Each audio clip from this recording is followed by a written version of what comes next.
Hi, everybody. I'm Sarah, And I'm Matt. and we are a girl and her gay. We just wanted to create this short little trailer to introduce ourselves and to let you know what you can expect from our new science podcast, which is now live. Woo woo. We're also excited to give you a little behind the scenes about sort of why we created the podcast, what we hope you'll get from it, and what we hope to get from it as we go through this journey together. Awesome. Let's jump into some questions. So I don't exactly remember whose idea it was to start a podcast. I feel like it was sort of one of those things we kicked around and were like, we should start a podcast, like both of us back and forth, just in our BS yappings and laughing at one Hmm. another. Is that Hmm. accurate to you?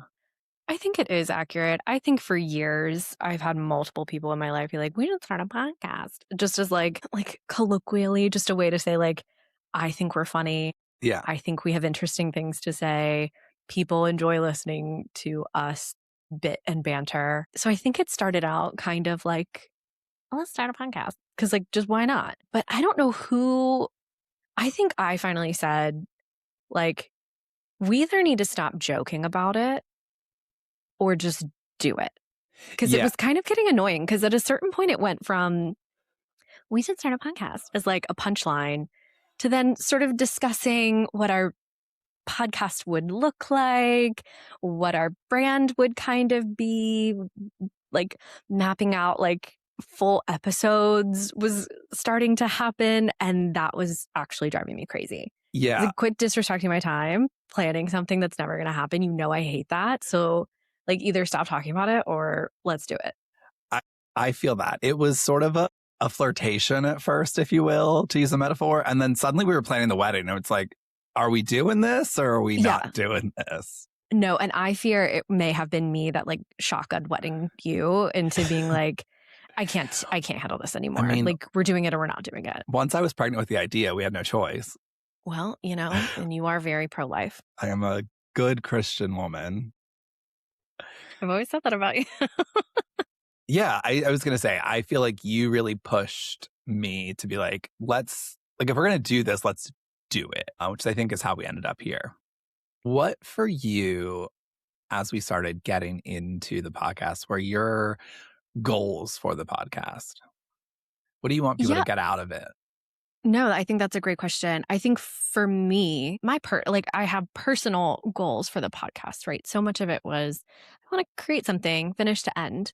I think you and I had a conversation about how in our adult lives, outside of employment obligations, we haven't really done the diligence of starting something, seeing it all the way through and finishing it, much like we had to do in school for projects or more long-term collegiate level projects. And so that was something that I wanted to personally for myself commit to doing. You and I have committed to doing a season's worth of episodes mirroring the Magic School Bus, using it as curriculum. And yeah, for me, I wanted to say that I planned a thing, I executed a thing, and I saw it all the way through. I think as far as the actual content of the podcast goes, so much of our conversations are sort of waxing poetic about the ways of the world.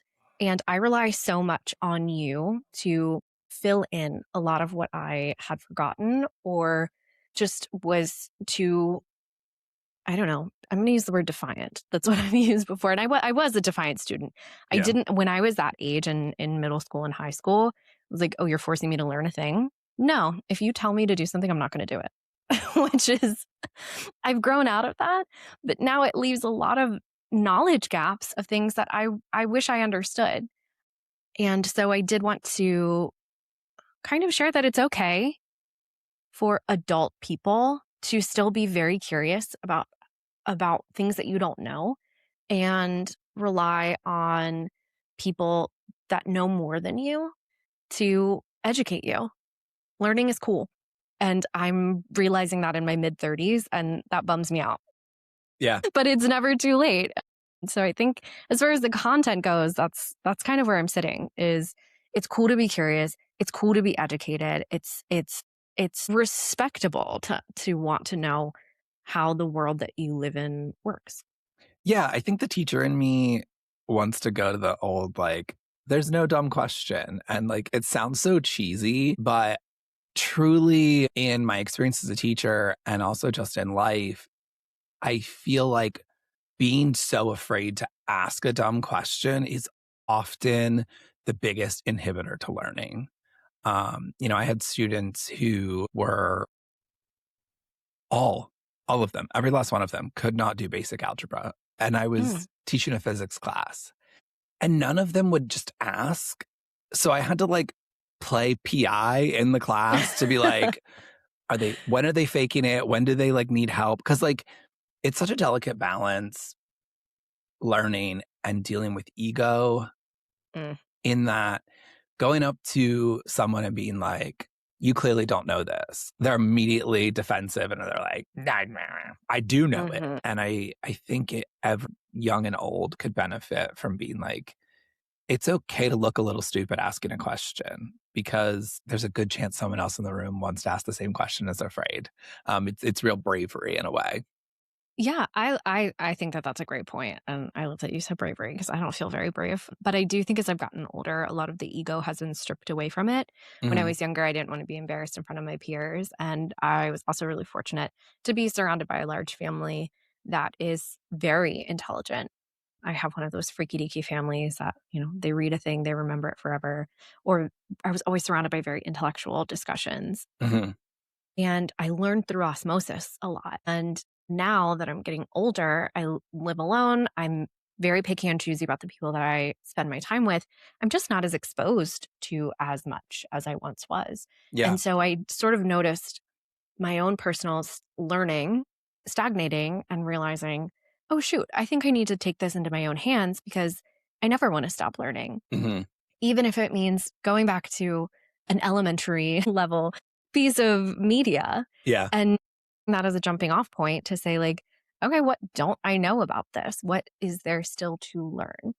And I think a lot of people listening could benefit from either side of that coin, whether it's the 101 stuff that you need to brush up on, the elementary or middle school level algebra, or if you want to dive right into the physics of it all, like a lot of times we get to that point too. yeah. No, I completely agree. I think in filming some of these episodes, it's been a lot of fun to answer some of the more basic questions, but then get surprised by like where your brain goes. And I don't mean that offensively. Mm.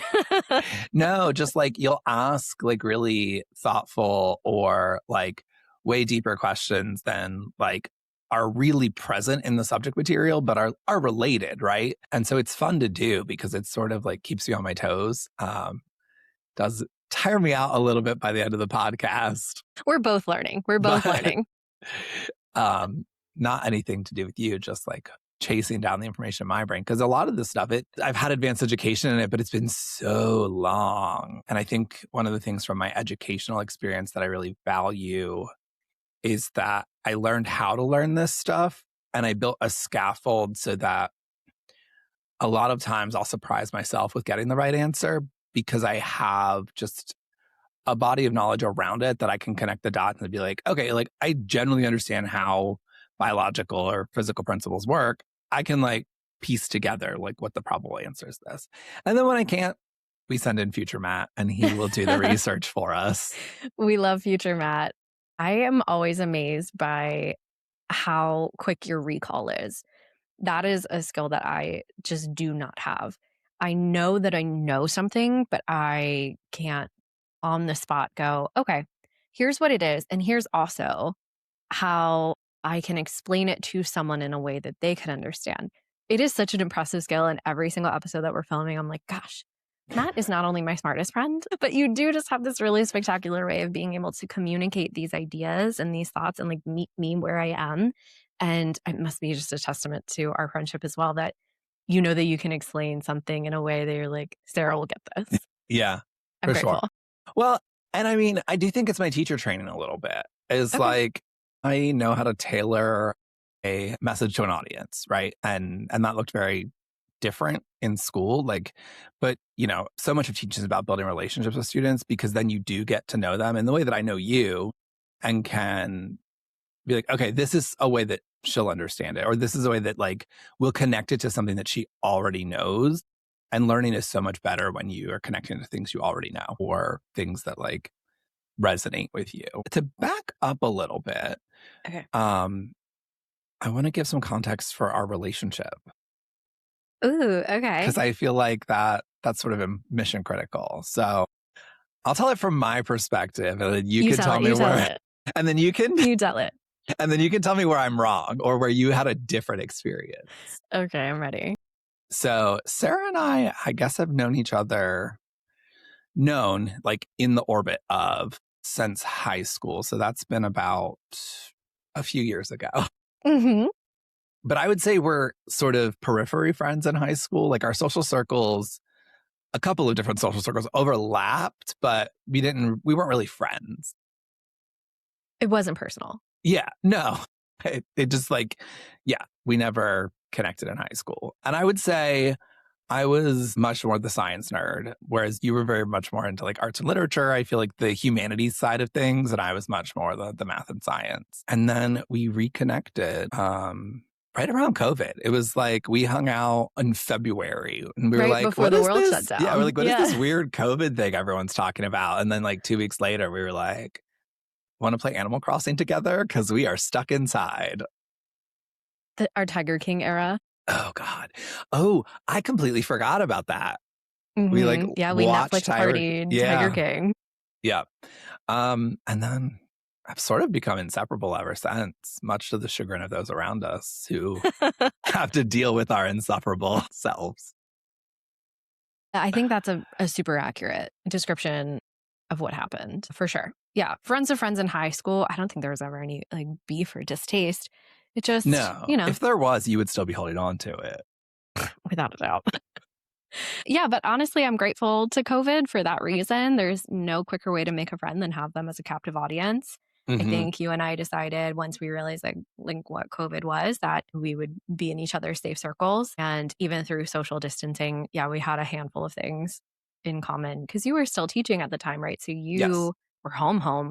Yeah. I was working remotely. And so I was home anyway. Like my world didn't really change all that much. But yeah, Animal Crossing, Tiger King, and slowly reemerging out into the world. And then I guess we just kind of kept those routines. Yeah. And I'm grateful for it, truly. What else should we let the people know? Well, I think we should let them know our qualifications, Yeah.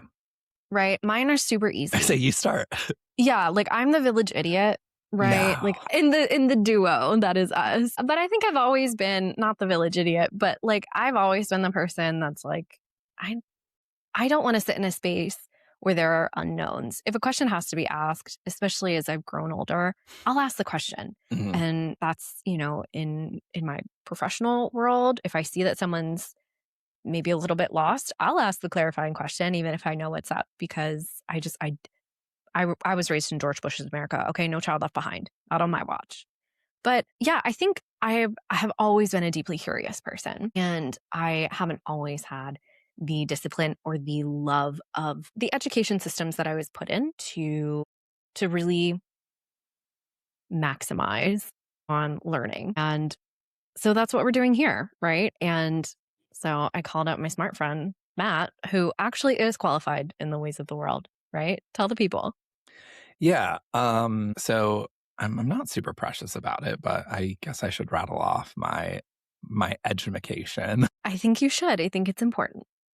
So undergraduate degree in biochemistry, and then decided that I wanted to teach upon graduation. So I went back and got a master's in education. And then I decided I no longer wanted to teach. So I went and got a master's in chemistry. So yeah, for this podcast, I think I have a lot of formal education that supports it in that regard. I think the deep science knowledge and the education background sort of play nicely together for this. And then also I've just always sort of been a deeply curious, I think I've been a science nerd since growing up. I grew up out in the country on a farm, and my childhood afternoons and weekends were often spent like in the woods or in the creek, like finding things and then taking them back to the books in my home and trying to identify them and understand the world around me. So, yeah, it's a little bit about me in this context.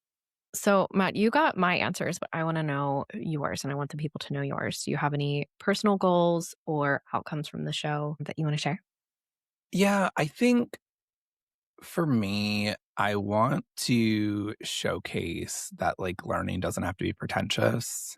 Um, some sort of scoff giving my qualifications because I, as much as having been an educator, like value education, I don't hold this like idea that like collegiate education or like advanced degrees are something precious. I think they're only precious because historically and continually people can't afford them, right? There's nothing special about it in a lot of ways.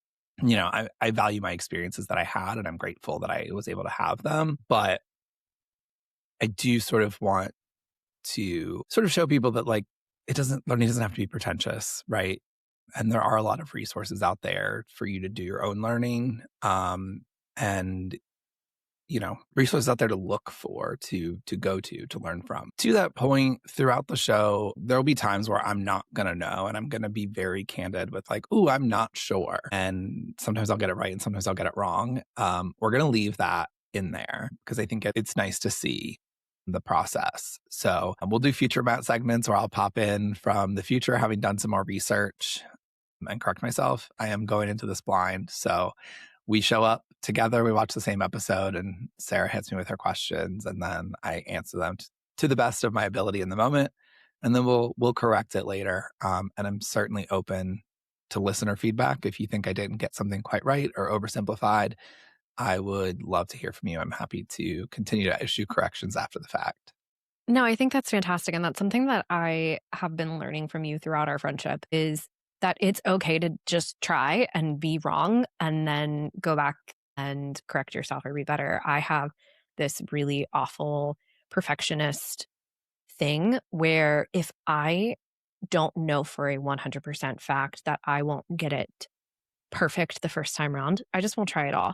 And that's so lame. That's so lame. It's kept me from trying so many cool things or exposing myself to so many new things in life. And I'm learning from you slowly, very slowly, to try and get over that. And so when you had mentioned during our brainstorming session that that was something that you wanted to do was leave it in. Don't polish it and make it perfect because that's just a pillar of your belief that it's okay to try, take your best stab at it, and then and come back and course correct from there. It's fantastic.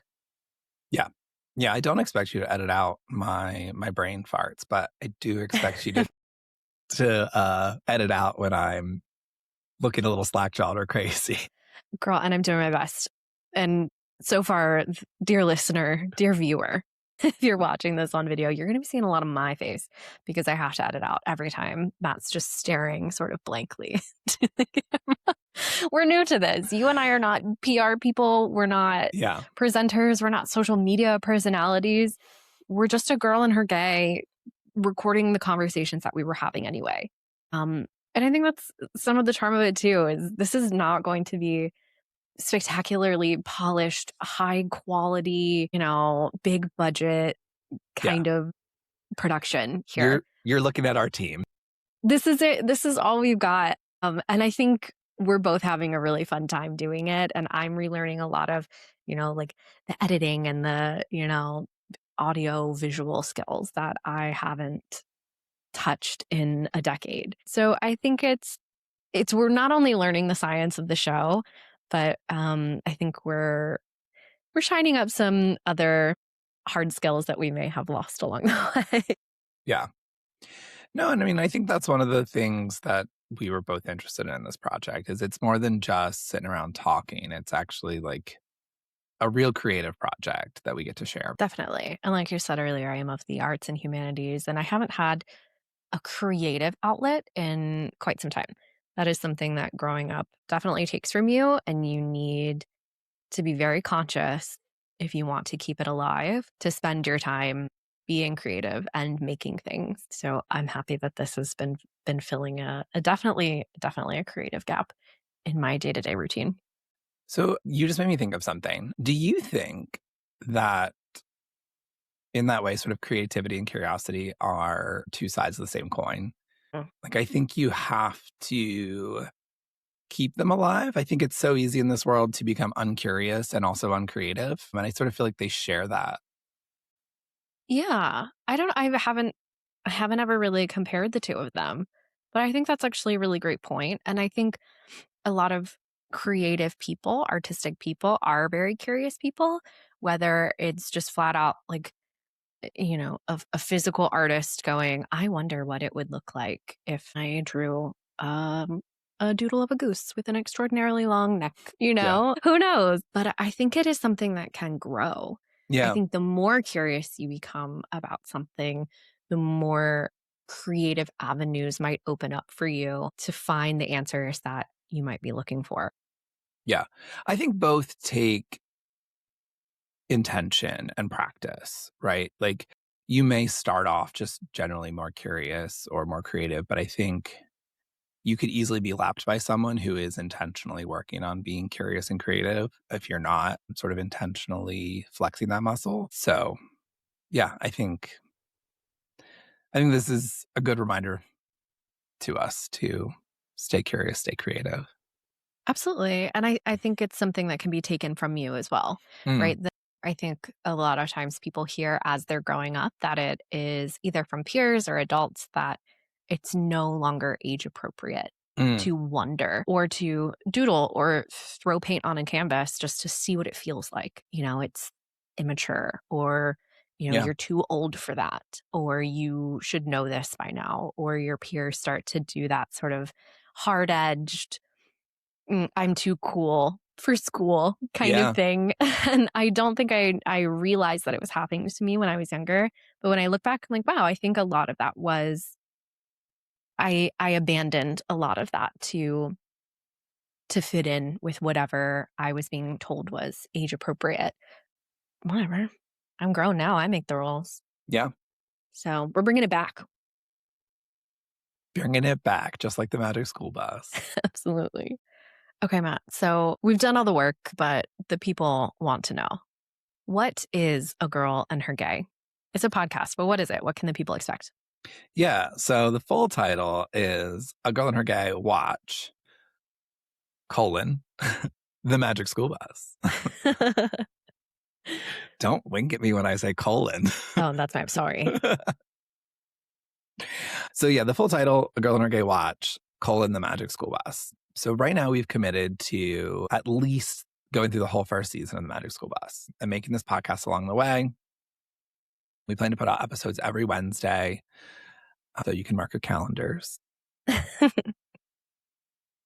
But with the idea that if we enjoy doing it, and honestly, I think at this point we sort of feel like we do enjoy doing it, that we'll continue through the seasons of Magic School Bus as we go. And then, we'll not get ahead of ourselves. But if we're still enjoying it after all of those seasons, maybe we'll find something else to watch.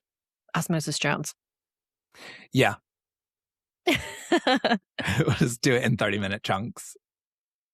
So yeah, so we'll watch an episode of the Magic School Bus every week. Me and Sarah, we'll sit down, and then during the episode, we'll open up just with some spitballing of what's on our mind for the day, sort of get in the headspace, share where we're at, and then we'll do a little recap of the episode. If you like us, it's been a while since you've watched them. You may want to watch the episode beforehand, but it's not a requirement. We'll hit the highlights for you. And then Sarah's going to ask me questions about the episode. So I never know what it might be, and I will do my best to answer them as scientifically accurately as possible. And then we will finish up with a fun little game, bring back some 90s nostalgia, and a close out for the week. So, like Matt said, every Wednesday we're going to be dropping a new episode. And if you are watching this, that means our first official episode is live. So, Matt and I jump right in and we are getting deep into the solar system. So we watch season 1, episode 1 of the Magic School Bus, Gets Lost in Space, which I think is a really heavy hitter to Yeah. start out on. So if you're watching this and you haven't seen the full episode yet, you can find it in the exact same place where you are, whether it's Spotify or Apple or one of the other more kind of lame podcasting platforms, whatever gets your life together. YouTube, they're everywhere that you can find podcasts. So jump on over there, give a full episode a try. Let us know what you think in the comments. And then we will see you on the very next Wednesday where we talk about digestion and we go down the list. So if you're curious and you want to know what our schedule is going to look like every single Wednesday, and you can just look up the full season 1 episode list of the Magic School Bus. We're going line by line. So whether this is the first time you're seeing us and you're going to go over and watch our first episode, or you've come here from watching our first episode, if you want to see more of our content, we are also on socials. You can find us on Instagram and TikTok at A Girl and Her Gay Watch, and on Blue Sky at A Girl and Her Gay Pod. And if you want to get in touch with us, aside from just comments on social media, you can also email us at agirlandhergaywatch@gmail.com. Absolutely. And like Matt said, if you ever have any corrections or comments or commentary, we'd love to hear them. Just send them over, and we will definitely, if there's any major corrections that we need to make in episodes, those will be at the end of our next published episode. And we will definitely adjust things in socials as well. The last thing we want to do is spread any misinformation, disinformation, whatever we're calling it. That's not the goal of this. So if you know better than us and we've gotten something wrong, please let us know. It's all part of the journey of learning. Yeah, absolutely. We would rather know and get it corrected. So do not Definitely. hesitate to let us know. We're so excited to go on these field trips with you. And we hope that you will watch, listen, and subscribe. All right. Well, we'll see you on the bus. Beep, beep. Bye. Bye.